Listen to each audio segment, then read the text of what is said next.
Lanjutkan pembahasan saya mengenai para mu'alaf yang berpindah dari Kristen menjadi Islam, dan setelah mereka menjadi Islam, mereka terus secara konsisten menyerang keyakinan Kristen.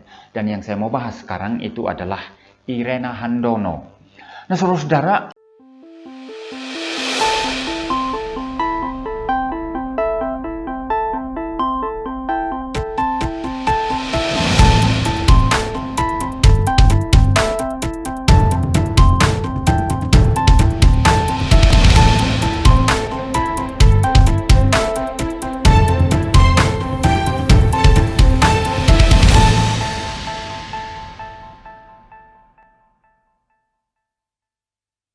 Shalom saudara dikasihi Tuhan Yesus, kembali lagi dengan saya di sini Johan Wartawan Injil Gereja YouTube.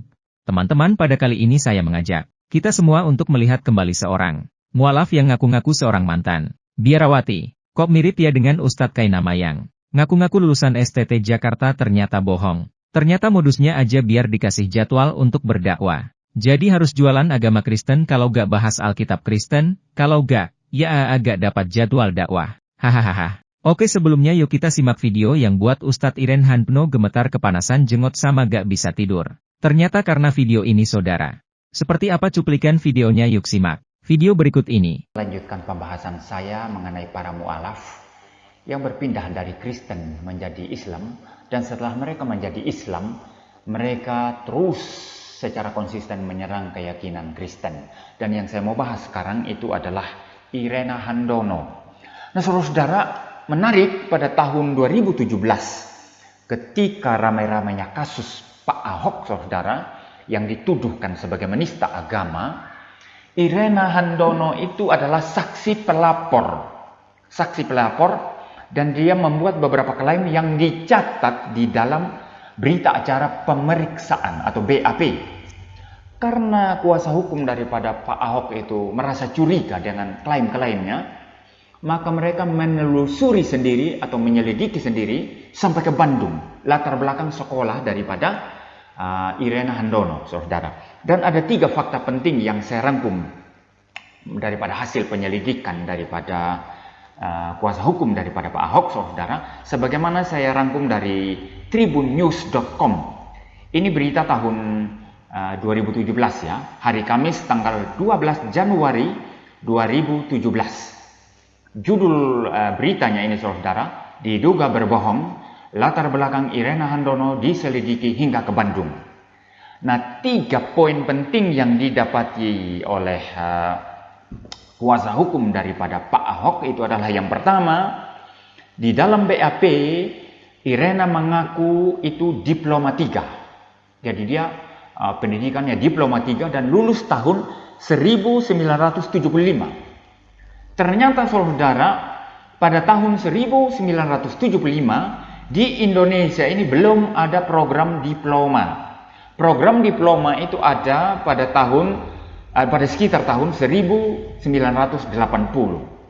Jadi ini sebetulnya sesuatu hal yang tidak dapat dibenarkan ya.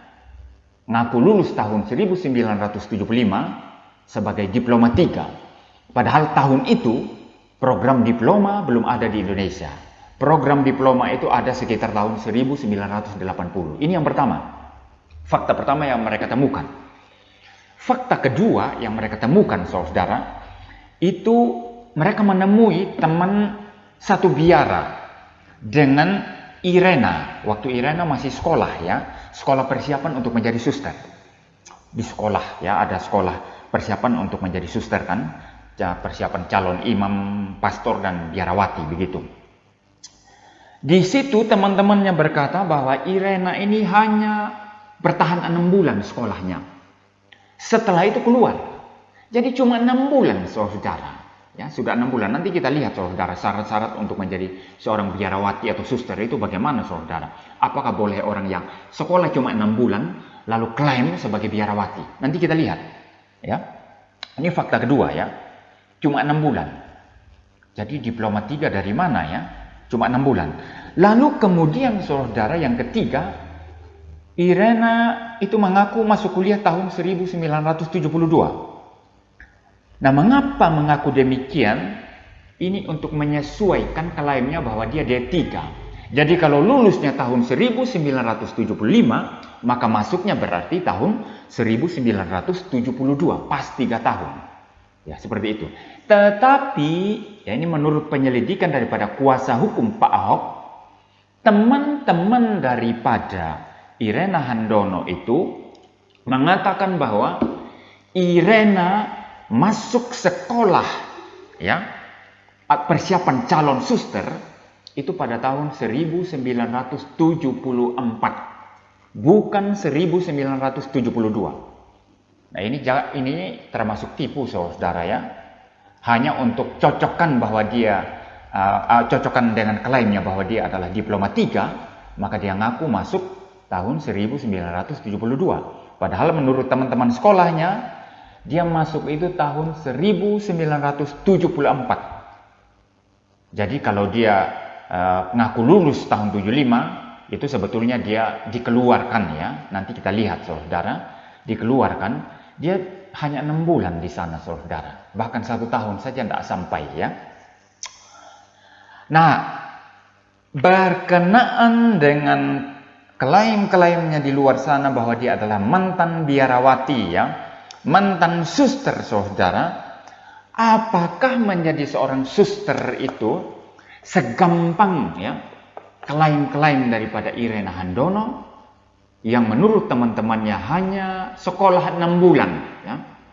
Saudara-saudara, dari satu sumber yang saya kutip, ya, dari satu sumber yang saya kutip, bahwa menjadi seorang suster itu harus melewati tahap-tahap yang sulit, yang rumit, tidak gampang, dan itu butuh waktu bertahun-tahun, ya. Ini sumber yang saya kutip, saudara, itu adalah fcjsisters.org, ya.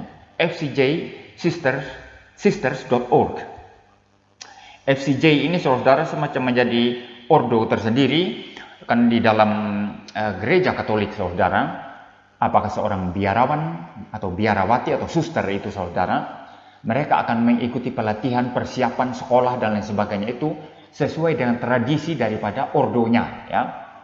Ordonya sendiri-sendiri, seperti itu. Seperti misalnya Irena Handono, dia mengaku dari Santa Ursulin, begitu, ya, menurut pengakuannya, saudara. Jadi ada masing-masing aturan-aturannya yang mungkin antara satu ordo dan yang lainnya itu ada relatif ada sedikit beda-beda, begitu. Tetapi jelas bahwa tingkat kesulitannya itu sama, ya. Tidak ada yang gampang untuk menjadi biarawan atau menjadi suster, ya. Apalagi menjadi imam atau pastor itu tidak ada yang gampang, saudara, ya. Melewati tahap yang sangat sulit. Jadi menurut sumber fcjsisters.org ini, saudara, untuk menjadi seorang suster maka harus melewati tahap persiapan yang disebut sebagai formasio. Dan formasio ini, saudara, itu ada 3 step, ya, 3 langkah yang harus dilewati. Pertama, itu yang disebut sebagai postulansi. Yang kedua, yang disebut sebagai novisiat. Yang ketiga, itu kaul sementara. Setelah kaul sementara nanti diuji bertahun-tahun, baru masuk kaul kekal atau kaul yang tetap, ya. Masa postulansi itu, saudara, itu sekitar 6 bulan sampai 2 tahun. Bayangkan, masa postulansi itu sekitar 6 bulan sampai 2 tahun. Dikatakan sumber ini, saudara, postulansi adalah tahap pengembangan hidup rohani dengan sasaran utama pada pengembangan kepribadian.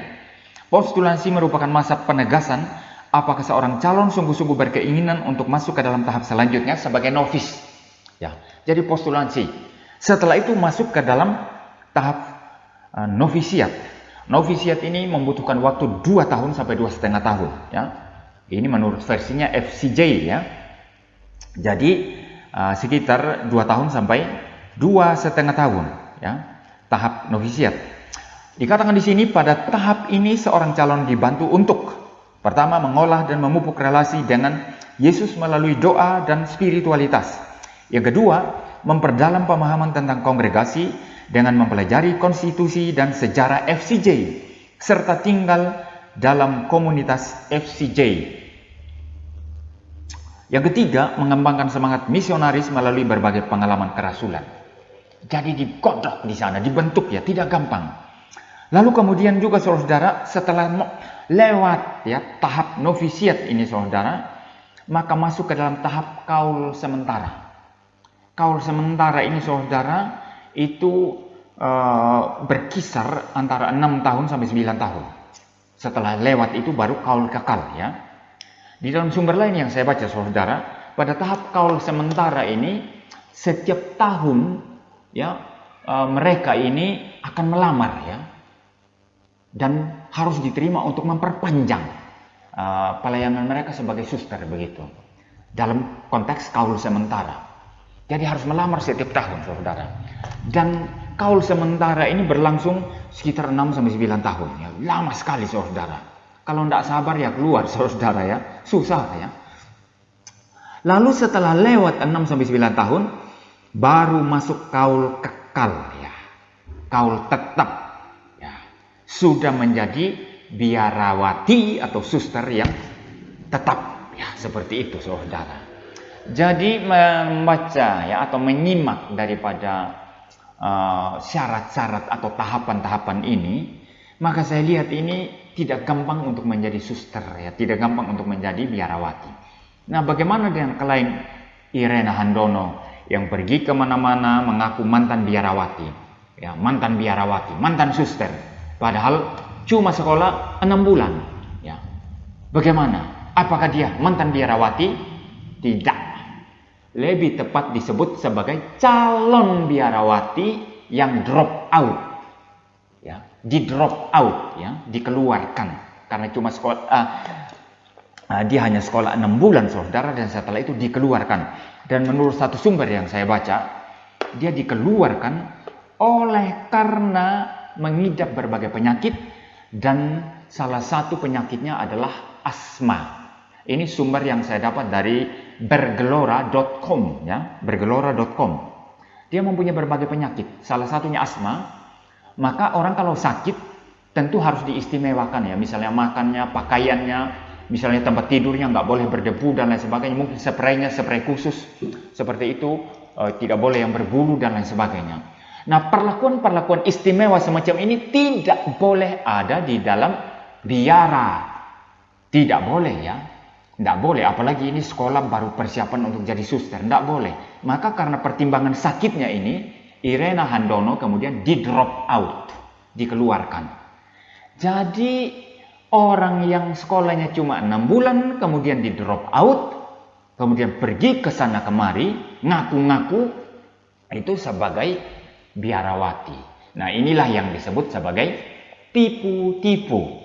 Sama seperti saya ya, sama seperti saya, kalau misalnya saya sebetulnya cuma hanya orang yang pernah ikut persiapan untuk masuk sekolah teologi.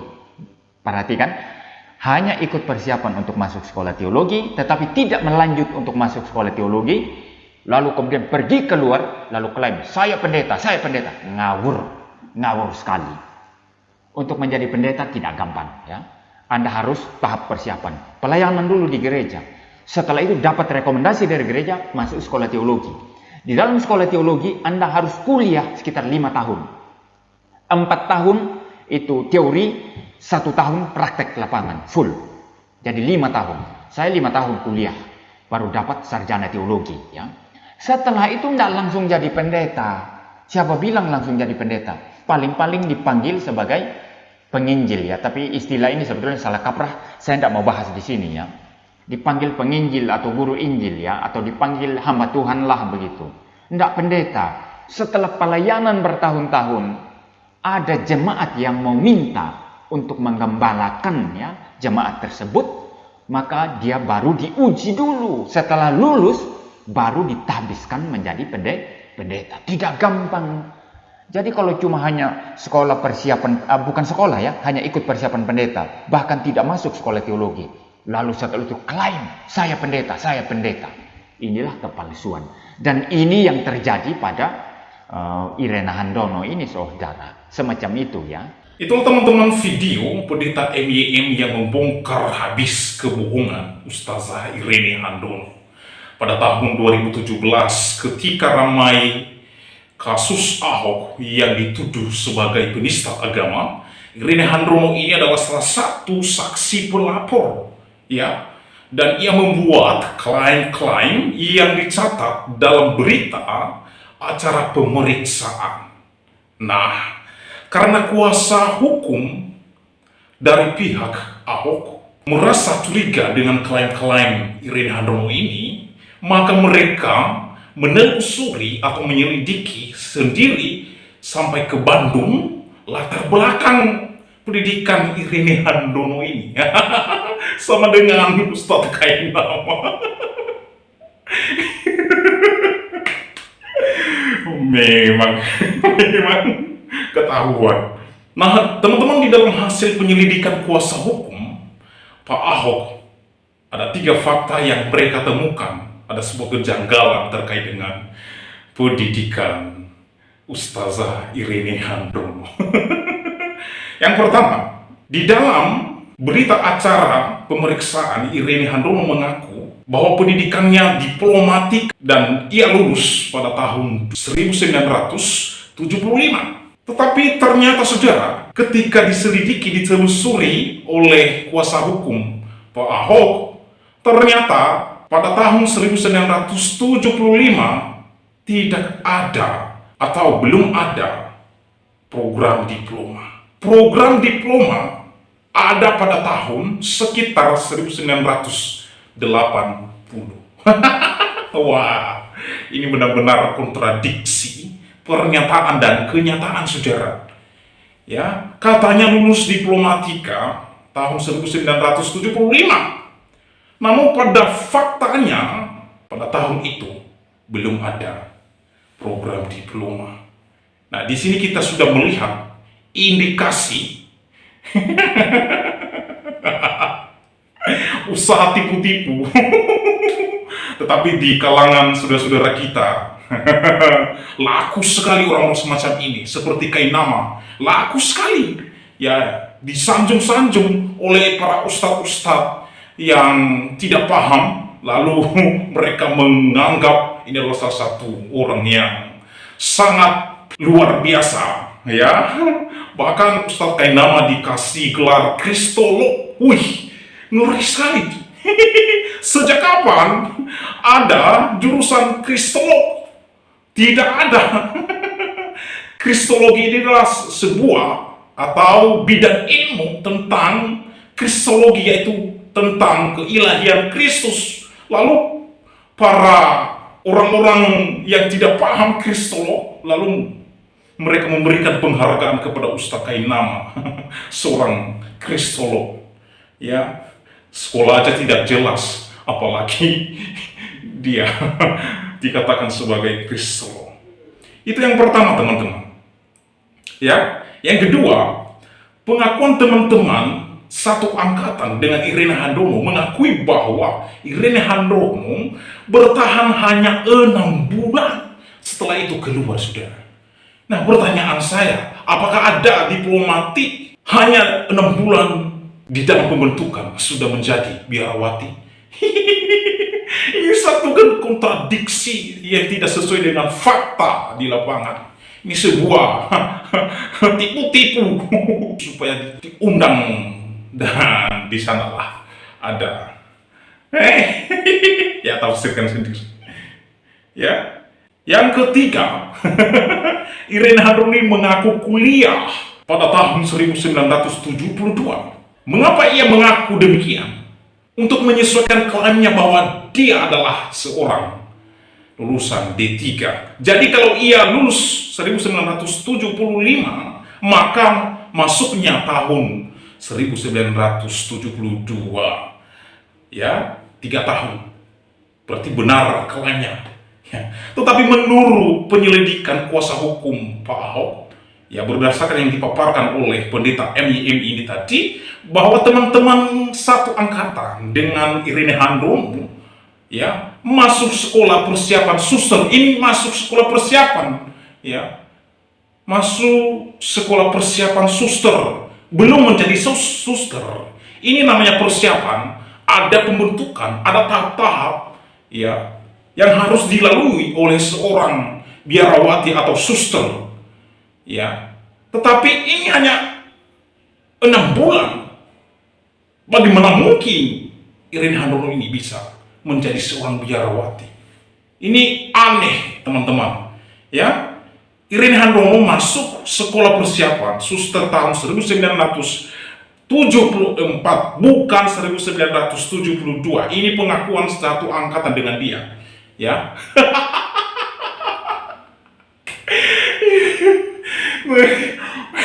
Bikin ketawa teman-teman ya, bikin ketawa orang-orang semacam ini ya. Jualan obat di mana-mana supaya mereka dapat komisi-komisi di sana ya. Bagi saya lebih berharga, lebih mulia orang yang menjual obat dengan usahanya sendiri daripada orang-orang mengatasnamakan agama terkait dengan keinginan hatinya ya. Jadi kami orang Kristen ketawa-ketawa ketika melihat kebotolan para mukhalaf-mukhalaf ini. Itulah yang mereka lakukan adalah ya sudahlah, saya ketawa terus ini. Itu yang ketiga. Yang keempat, saudara, teman-teman, berdasarkan sumber-sumber untuk menjadi suster harus menjalani proses demi proses dan melewati aturan-aturan untuk menjadi seorang biarawati atau suster. Ada beberapa kesulitan yang harus ditempuh. Ya, tidak mudah, saudara. Ya, tapi kalau Irene Handono hanya 6 bulan lalu jadi biarawati, suster, nah itu menurut dia itu tidak benar, saudara.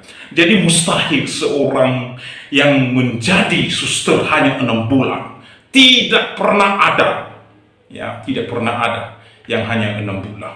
Kalau ada orang yang menjadi suster hanya 6 bulan pembentukan di dalam menjalani proses untuk menjadi seorang biarawati, itu sungguh perlu dipertanyakan. Ya, itulah paparan pendeta MYM, sangat jelas dengan data yang valid yang dia kemukakan di dalam video tersebut. Kiranya video ini ditonton oleh orang-orang Kristen dan juga saudara-saudara saya Muslim supaya tidak terkecoh dan tidak tersesat di dalam pengajaran orang-orang yang semacam ini, yang ngaku-ngaku mantan biarawati tapi kenyataannya ketahuan ya. Nah, demikian video saya kali ini, sampai bertemu di video saya selanjutnya. Tuhan Yesus memberkati kita semua. Shalom.